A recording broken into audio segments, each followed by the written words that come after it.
your lordship will see that these are instances where the person is clearly identifiable. There are policemen who are slapping ladies, molesting them, using batons in their private parts, if I may say so. It is so ghastly. And have the Delhi police investigating into this when we are alleging that they are the ones who have used excessive force. It has to be some independent agency. A large number of people who purported to be police force were in Mufti. They were not wearing their police uniforms. Even those wearing police uniforms didn't have their badges on them. So whether they were police people, we don't know. But we do know that they were armed. They were armed with lathis and they were armed with excessive shock-producing batons, which are not even prescribed for the Delhi police and the RAF who were deployed there. You find a journalist being taken along with one of the volunteers who shows a car which has been parked just that night with its windshield broken, its side smashed, and he says they've brought it and parked it here so that they can blame us later that this happened. There is also another video which shows at 6:30 a.m. in the morning a truck full of bricks and stones, which you can't see from the side, but if you climb up and look in, it's full of bricks and stones which are kept there. Nothing brought by the volunteers and the young people who were there protesting for our rights. And an inquiry be made into the entire incident.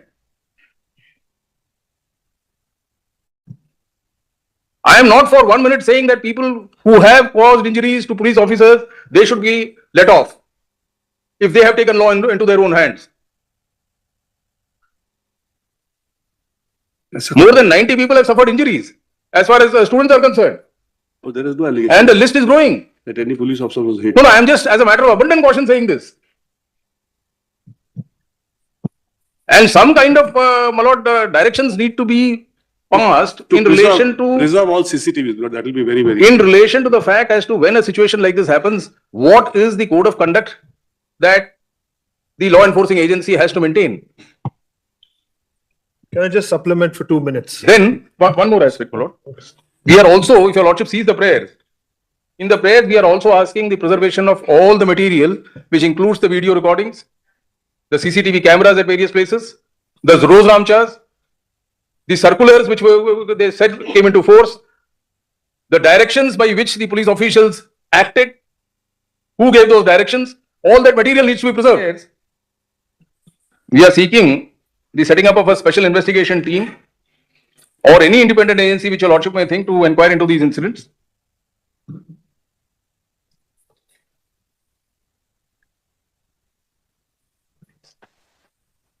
And we can't have the Delhi police investigating into this when we are alleging that they are the ones who have used excessive force.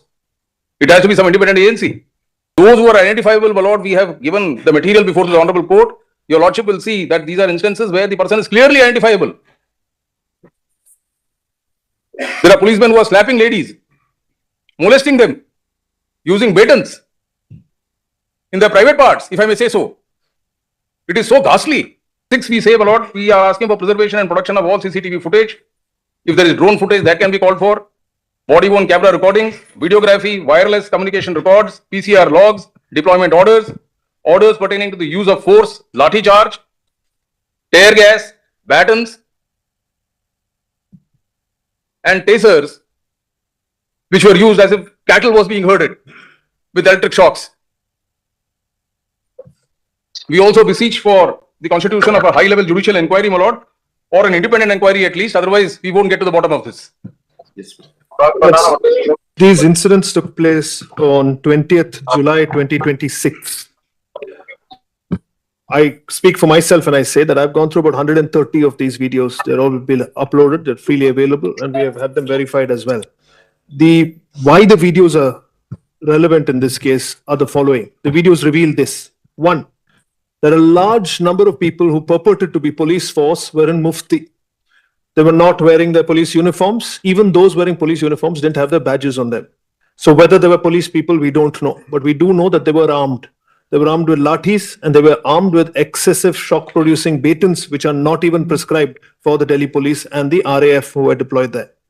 The second, the video shows specifically DCP Sandeep Lamba, that is his name, his badge is captured, slapping a woman who is standing innocently on the side and doing nothing. She's not moving. I can show you that video right now. DCP Sandeep Lamba is his name. Let's not be additional DCP. Let's not be scared to name our thugs in uniform when they deserve to be named. He should be summoned here and he should be asked to be accountable for his actions. Third, this is after the crowd was dispersed. There was no heat or fury, no crowds, nothing. Completely unprovoked. He's walking past two women, he reaches across and slaps one of them across the face. These are the people that we put in charge of our police force to protect us. And that's why we are before this court. The third, the Supreme Court, while dealing with this in 2012 in the Ramlila case, very specifically went para and verse into the various standing orders and the procedures that are laid down, said they were dissatisfied with the existing standing orders, gave specific directions for standing orders to be issued by the Delhi Police Commissioner, who's respondent number 1, with reference to protests like this. Till date, we don't have such a standing order which has been issued. We have only one of 2011.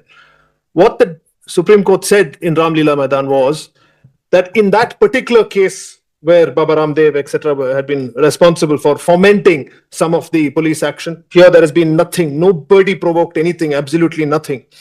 What the Supreme Court there said is that the first step you will take is ensure knowing the numbers that are there. And as Mr. Hariharan and Mr. Singh said, there were hundreds of thousands of people already there for the last 20 days. And they knew that this was a date. So the first step you should have taken was to ensure you follow your protocol and you have announcements of how you are going to disperse. Second, you will have enough and sufficient water cannons. In Ramlila, they did not, and the court frowned upon that. You will have enough water cannons as the first step. Here they had one water cannon, which from what I understand was not deployed at all. Tear gas will be the last option and you will not deploy it. They threw it at mothers, wives, small children. There are men standing there with 3-year-old children on their shoulders. Photos and videos will show you that. Tear gas was thrown at them. Canisters were thrown at them. The further instruction is that when tear gas is thrown, it will be thrown away from the crowd and not at them. The number of injuries that happened were completely and solely because of the actions of the Delhi police, the RAF, and those who claimed to be Delhi police and RAF. The videos will also show your lordships, as has already been mentioned, that there are lathis with nails which are not one instance of any action. And I'm telling you personally, as an officer of this court, I've seen 110 videos. I sat it till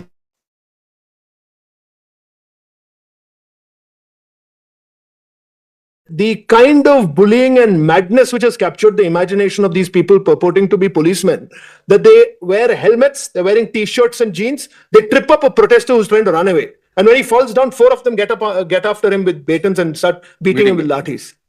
This kind of excessive force, if the constitutional courts don't step in and stem, it's a license to the police to just get away with absolutely anything because they know they have the sanction of the political masters.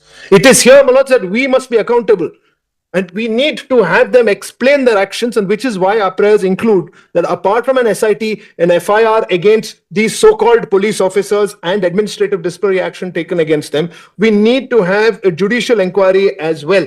As far as the preservation of records, I think we have enough and more records in any event. There are multiple. Today, every single human being is walking around with a cell phone as a journalist. There is enough and more video proof. There is also, and this one is unverified, so I'm putting a caveat on it.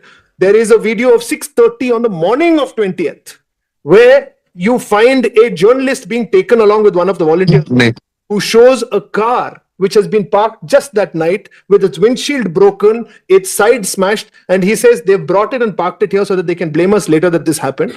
There is also another video which shows at 6:30 a.m. in the morning a truck full of bricks and stones, which you can't see from the side, but if you climb up and look in, it's full of bricks and stones which are kept there. Nothing brought by the volunteers and the young people who were there protesting for our rights, the rights of our children and our grandchildren.